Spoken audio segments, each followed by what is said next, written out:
This is a conversation that I don't know if I have the energy to pull off successfully because there's a lot to it, and I'm trying to consolidate so I can make a 10-minute video about it. But I just watched a video with a rabbi discussing the Talmud and the Torah with a Gentile. The Gentile is the talk show host, and he's interrogating this rabbi and this young rabbi, and the rabbi is basically telling him, those texts are from ancient days and stuff was different back then. It was about conquest, it was about war, and then the Jews were losing. And so, their God or whatever, or who, however the text can't come into being, was trying to cheer them up, make them feel better and say, someday you're going to be on top, and all this and that. So the the foundation of my belief with the Jew Gentile thing is that the Black Americans are the real Jews, and I don't see how that could ever be a question. We are the most persecuted people in the world, and our community is the most destroyed of all. We don't know our language. We don't have our language. We don't, unless I mean, we can seek out who we are, but as far as like our heritage being intact, our native languages and our native anything, and especially our connection with Hebrew and being the actual Jews that the Bible was speaking of back in the day. Um, I heard well, the way that the story has come to me, how the Bible came about, was that about 500 years ago or so, the royal authorities of the time, wanted to compose a religious book that was based around Jesus, because so many people were still, were still worshiping Jesus. And so they went around and they confiscated everyone's religious texts. And I mean, they literally lied, cheated, or stole religious texts from people's bookshelf, or from under their bed or wherever they tried to hide it, because people didn't, for one thing, the conversation between God and the people was private, and the people knew that they weren't supposed to create a religion. That's heretical. You don't create a religion. Okay, everyone's connection with the divine is personal. So they went around and they collected everybody's stuff, and as as you can imagine, the Jews themselves, because of their particular belief in being God's chosen people and being the supreme leaders of the world and the supreme rulers of the world and everything, they really didn't want anybody to see their texts. They tried to burn it before you know, before the knock on the door would come to collect that text. So that was the most secret text of all, is because the Jews were very, this is all coming from actual historical factual documents dealing with the Inquisition back in the 1600s, where the Jews were described as copper-colored, dark-skinned people. And Curry Mail talks about this, is how I found out about it. And this particular group of Jews were living in Portugal and Spain in Southern Europe, and they were a very close society. They didn't fraternize with anybody. They minded their own business. They didn't go to the places that everyone else went to. They didn't intermarry.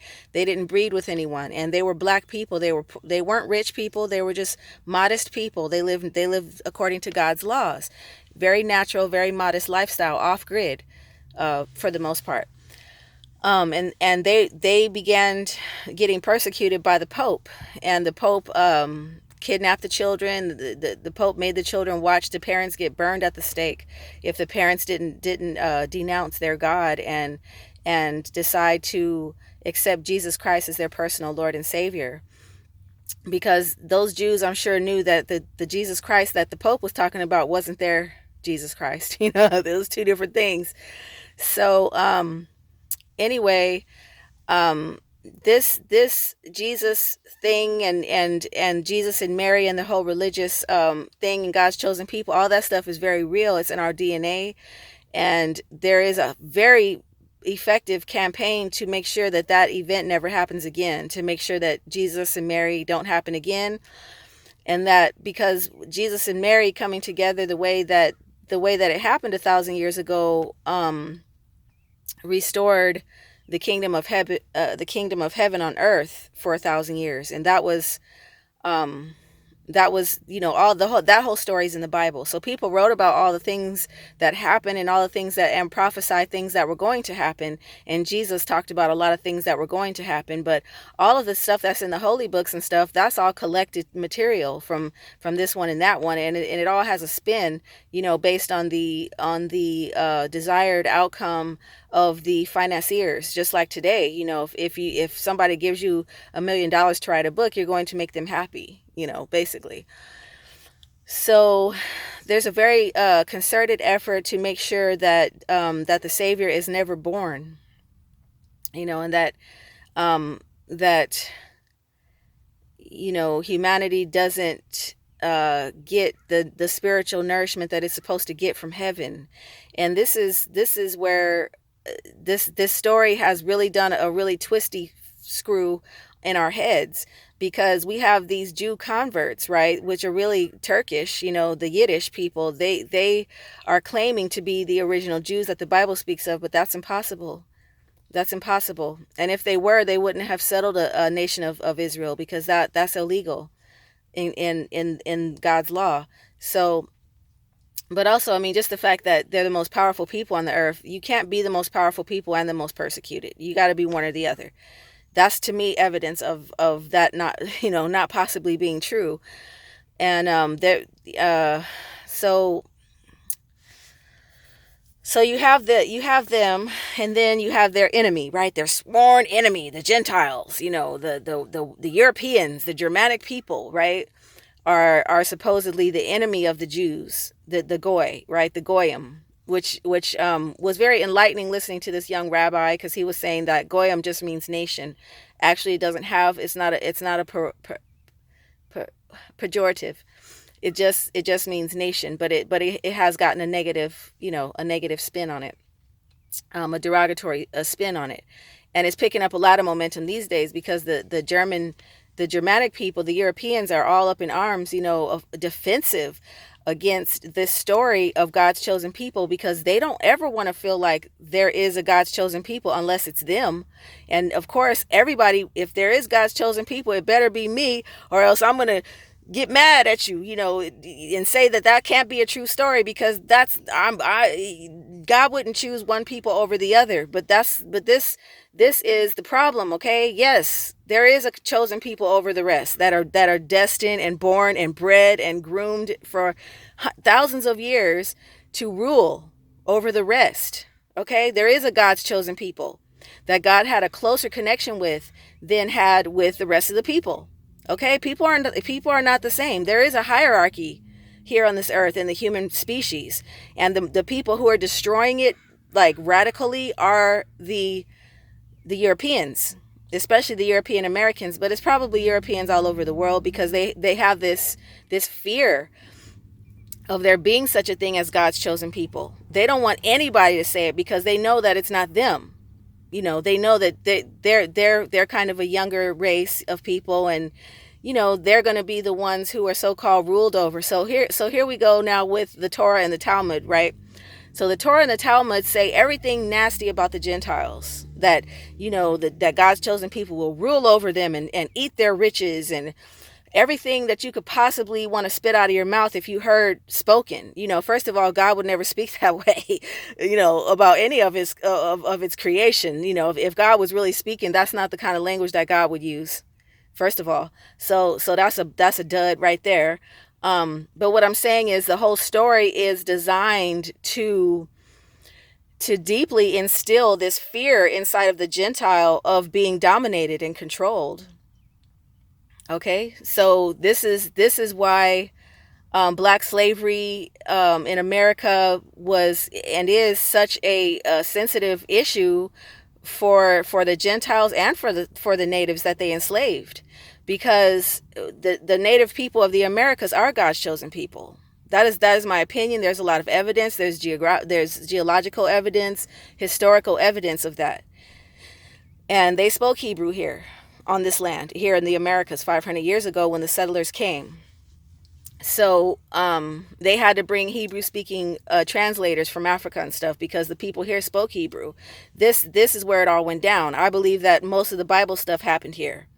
And every person who, looks at it always places the Bible stuff somewhere close to their own place. Anatoly Fomenko is one of them. He has a lot of evidence to support that a lot of the Bible stuff happened over in his country, in Russia, in southern Russia, northern Turkey, and by near around the Bosporus region. I don't doubt that either. But I think it's kind of a mashup of things. I think the whole hierarchy of humanity was very well known, and it wasn't something fearful or something that would create wars or conflicts. It was just a fact. It was a fact because you can't have everybody the same. Everybody's not the same. We're not equal. We're just not all on the same level. Okay, everyone has different levels of spiritual development. I'm surrounded by Gentiles all the time. Love them, sweet people as can be, but nothing like me whatsoever. We just don't have, we're just different. I could never be as mundane in my opinion. And excuse me if you're a Gentile, and I hope this doesn't offend you, but your people are expressing your humanity in extremely mundane ways, extremely mundane and defensive. So not only are you not trying to advance the human cause in consciousness, but you're also, like demonizing anyone who is trying. And I'm not saying that the Yiddish are the right people to be advancing, because their narrative is false. They're not God's chosen people. And they have fought and killed and died and tortured, and they'll do anything to defend that. And they'll do anything to defend their right to be in somebody else's country and call it their own. But I mean, that's the same thing here in the United States as well. The Americas belong to the native people, but the Gentiles are never going to even budge 1 inch. So it was kind of ironic, that you have this Gentile like just totally interrogating this rabbi and saying, well, because the rabbi said, well, all countries have profited at the expense of conquest of other countries and stuff.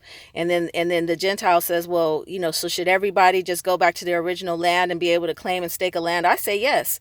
I say whatever your native land is, you should be able to stake a claim to that land. Whatever your ancestral land is, you should be able to stake a claim onto that land. Okay, and the Yiddish people are from Turkey. They should be able to go to Turkey and stake a claim to that beautiful country that they have. That's their identity. They're not from the desert. So, I mean, just the whole historical narrative is off and it's wrong. But my whole point is that you could say it's King Herod if you're familiar with that story. I like using the King Herod thing because King Herod got everybody on board to make sure that Jesus would never rise again, and to make sure that Jesus doesn't get to return, and that whole part of the prophecy won't happen. Okay, and it's not going to happen. It's not happen. The time for that has already passed. So, all these Gentile people who are calling themselves Christians and stuff, all they're doing is handing the whole world over to the Yiddish. And by the end of the conversation, I'm listening to this Yiddish man talk to this European man. Two of the, they represent the richest people in the world. Let's face it, the most richest and powerful people in the world.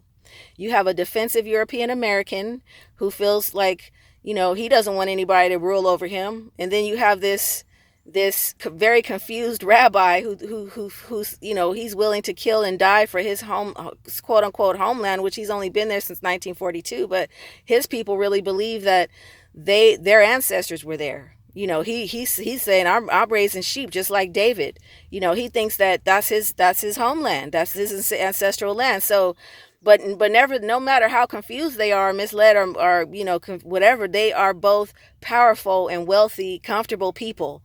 And it just amazes me to listen to this conversation with no mention of who might the actual chosen people really be. There's just no conversation about that in that amongst them two. By the end of it, they're just running off into the sunset together, holding hands. They're probably gonna be best friends for a long time, and I hope so. But I mean, I don't care if they're friends or not, because they are friends. They're the best friends that any friends could ever be.